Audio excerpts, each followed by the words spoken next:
Malayalam season 6 നാലാമതായിട്ട് കയറിയ contestant ആരാണെന്ന് ചോദിച്ചു കഴിഞ്ഞാൽ എല്ലാവരുടെ പ്രഡിക്ഷനിലും ആദ്യം തന്നെ ഉണ്ടായിരുന്ന ഒരു വ്യക്തി, നമ്മുടെ പ്രഡിക്ഷനിലായാലും ഉണ്ടായിരുന്ന ഒരു വ്യക്തി എന്ന് പറയുന്നത് അതെ നമ്മുടെ മുടിയൻ. തട്ടിമുട്ടിയിലുണ്ടായിരുന്ന മുടിയൻ. തട്ടിമുട്ടിയാണോ? അയ്യോ, തട്ടിമുട്ടി തന്നെയല്ലേ? അതെ, മുടിയൻ. നമ്മുടെ മുടിയനായ പുത്രൻ എന്നൊക്കെ പറഞ്ഞുകൊണ്ടിരിക്കുന്ന നമ്മളെ മുടിയനാണ്, ഋഷിയാണ് ബിഗ് ബോസ് ഹൗസിലേക്ക് നാലാമതായിട്ട് കയറിയുള്ളത്. എനിക്ക് തോന്നുന്നു ഇറ്റ് ഈസ് പ്രെഡിക്റ്റബിൾ. എല്ലാവരുടെയും പ്രഡിക്ഷൻ ലിസ്റ്റിലുണ്ടായിരുന്ന ഒരു വ്യക്തിയാണ് നമ്മുടെ ഋഷി എന്ന് പറയുന്നത്.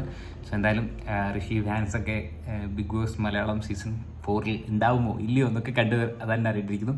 എന്തായാലും ഋഷി ബിഗ് ബോസ് ഹൗസിൽ കയറിയിരിക്കുകയാണ്. ജിൻഡോ ഒക്കെ ആയിട്ട് പരിചയമുണ്ടെന്ന് തോന്നുന്നു. ഇവരൊക്കെ എനിക്ക് തോന്നുന്നു മുന്നേ അറിയാം. എല്ലാവർക്കും കഴിഞ്ഞ സീസൺ പോലെ ഒന്നല്ല, എല്ലാവർക്കും എല്ലാവരും മീൻസ് എല്ലാവരും എവിടേക്ക് കണ്ട പോലെ എല്ലാവരും പറയുന്നു. സോ ഒബ്വിയസ്ലി അത് നല്ലൊരു കാര്യമാണ്. നമുക്ക് കണ്ട് തന്നെ അറിയാം ഇനി ഇവർ എങ്ങനെ അങ്ങോട്ടും ഇങ്ങോട്ടുള്ള മുന്നോട്ടുള്ള പോക്ക് എങ്ങനെയായിരിക്കും എന്നുള്ളത്. പുതിയൊരു വീഡിയോ ആയിട്ട് വേണം കാണാം. ബൈ.